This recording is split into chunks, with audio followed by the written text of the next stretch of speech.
Good morning. At this time of year, the story moves around.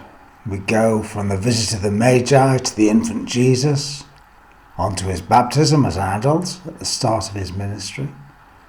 Last week we were back with Jesus as a baby being greeted in the temple. And this week's reading from John takes us even further back. We're back to the beginning. This reading from John chapter 1 has to be one of the most famous passages of all. It's a veteran of every carol service. Many of its phrases will be lodged in the minds of many of you. But like lots of things that are very familiar, it's easy to rush past and lose sight of what it's all about. And it's not necessarily that simple either. So when I saw that this was the reading for this morning, I read it and then asked myself, well, what is it all about? I left it for a day, read a bit about the passage, and I read that what it's about is, after all, simple enough. It's an introduction to the rest of the Gospel of John. If you want to understand John 1, all you have to do is study and understand the rest of the Gospel, and I encourage you to do that, because that way you'll get the full picture.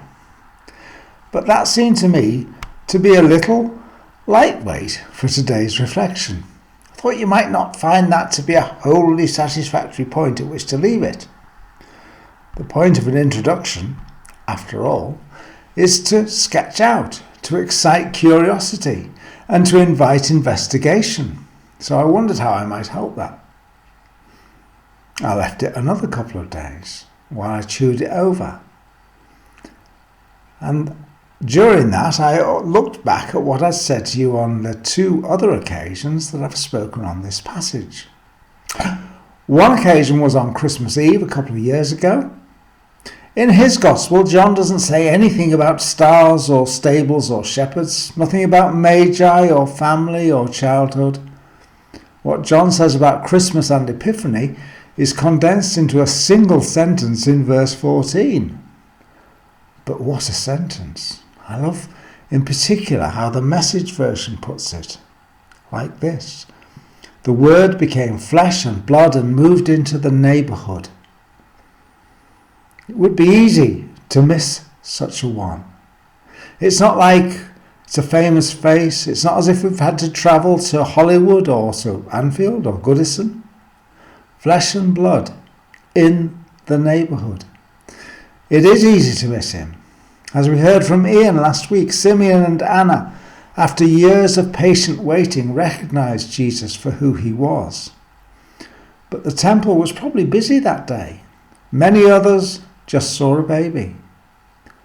And when Jesus went to the wedding that I spoke about 2 weeks ago, there he was, fully human, dealing with uncertainty, coming to an understanding of what shape his mission would take, and finding his way. But most of the guests likely didn't see anything at all. They just drank the wine. But Mary knew. Here was God come in human flesh, human form, flesh and blood, in the neighbourhood.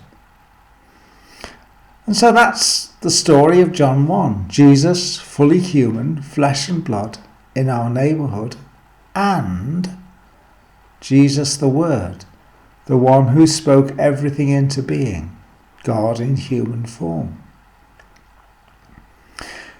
Now, if we were in church today, we'd have had at least one other reading to go with this.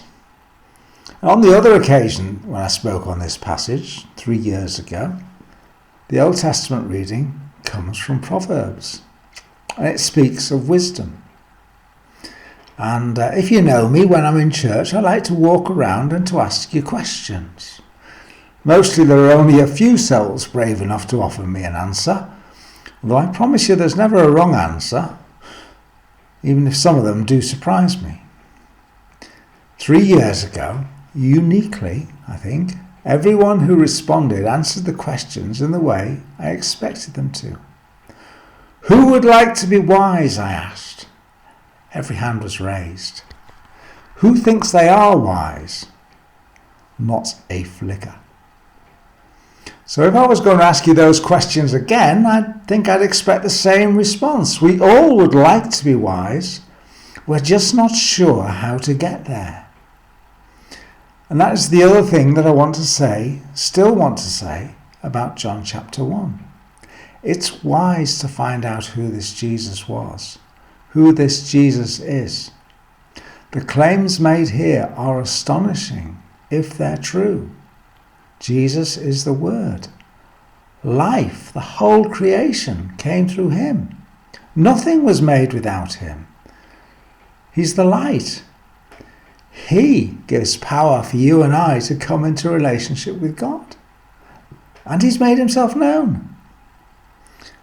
John 1 is telling us that Jesus is the source of wisdom. So it would be wise for you and I to seek him out, to go to the source. Even if you think that what John says is overhyped, I'd still argue that it would be wise for you to investigate, because the claims are too great, too important, simply to ignore. Whatever you think about this passage, it's certainly true that we're living in a time where wisdom is more needed than ever.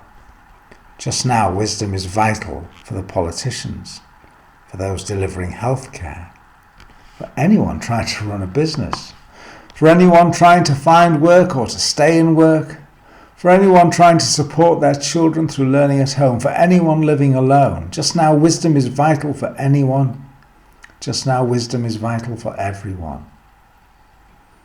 So if you need wisdom for living through lockdown, and we all do, then John 1 is for you. The Word, the source of wisdom, became flesh and blood and moved into the neighbourhood, your neighbourhood, my neighbourhood. So let's seek him out. Let's make him known, because Jesus is the source of wisdom. Christ is the sure foundation. Amen.